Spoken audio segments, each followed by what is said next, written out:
Most people I talk to talk about change and uncertainty as something that's very difficult to deal with. Within organizations, it's seen to be difficult. It's assumed to cause a lot of distress and insecurity. It's a hard thing to manage. It's actually seen as a very hard thing to achieve because there's so much resistance and insecurity and uncertainty. So introducing a change, working it through, actually getting people to change, and having the change happen and people settle down after it has happened, is typically seen as one of the most difficult things you can do in a business, and nobody relishes it.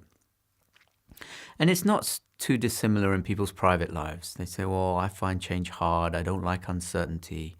So I wanted to talk about it for a few minutes to see if I can help you see a better way of dealing with it. I wanted to give you an interesting experience I had. So a lot of times we're called into organizations to help them with the change because it's obvious to most people that resistance and insecurity is what makes change hard. It's hard for people to leave behind the old. It's hard for them to change their minds. And in the face of change, they get very insecure. And when people get insecure, they get entrenched. And so we're asked to deal with this. And we've taught many classes to show people that their security, clarity of mind is independent from circumstances. Their insecurity is a function of their own thinking, and the problem is they take it seriously. And a situation of change and uncertainty is the perfect situation to take your insecure thinking seriously because it looks credible. So one group we were working with were talking very enthusiastically about how there was going to be change, people were going to lose their jobs, they were going to have new jobs, and how terribly disturbing this was. And as we talked to them about their state of mind, they saw that in the face of the change, it was up to them how much they worried. It was up to them how much they stressed. And they saw their potential to kind of leave that option alone, and they automatically settled down and felt secure.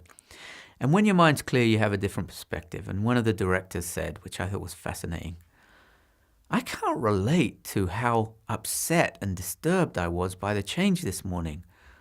I've been through similar major changes 5 times. Every time I've been really insecure up front, and afterwards I've kind of oriented and it's been all right. They've actually worked out fine. Why didn't I realize that coming into this change? In other words, when I got worried, why didn't it occur to me, well, you've been through 4 other changes, they've worked out fine, they've seemed like a worse thing up front than they did on the back end. How come I'm only seeing this now? Well, the reason is, when we're in a situation that we find challenging, the situation gets all the blame for how we feel. And the fact that we're in an untrustworthy, reactive state goes unnoticed. And so we live through the change in a disturbed state of mind. You could say that the problem is the insanity of insecurity looking like sanity. That we believe that an insecure, worried state is a reasonable response to uncertainty and change.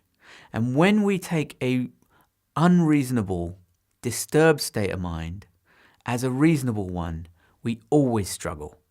And it doesn't matter what the situation is. And the reason I say unreasonable, untrustworthy state of mind is because if you look at the example of the executive I mentioned, he had experiences that would have showed him it would probably be all right, but he couldn't remember them in that state of mind.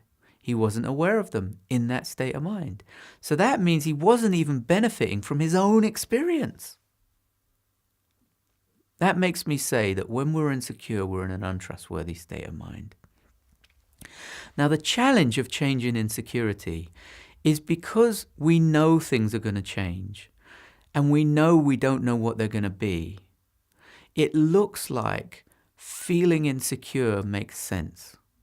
And as soon as feeling insecure makes sense, you have a rock-solid good reason for an unreasonable, unhelpful state of mind. And that is the challenge of change and uncertainty. It gives us a good reason for an unhelpful state of mind. And if you're willing to consider that the more difficult the situation, the less it makes sense to have a reduced mental bandwidth. In other words, There is no good reason for an unhelpful state of mind. You'll realize that you can get comfortable and calm down even when you don't know what the future's going to be. I don't want to upset anyone, but you could even realize you never know what the future's going to be. I got a cab to come here assuming it was going to come and it was going to take me here, but that might not have happened. We don't know.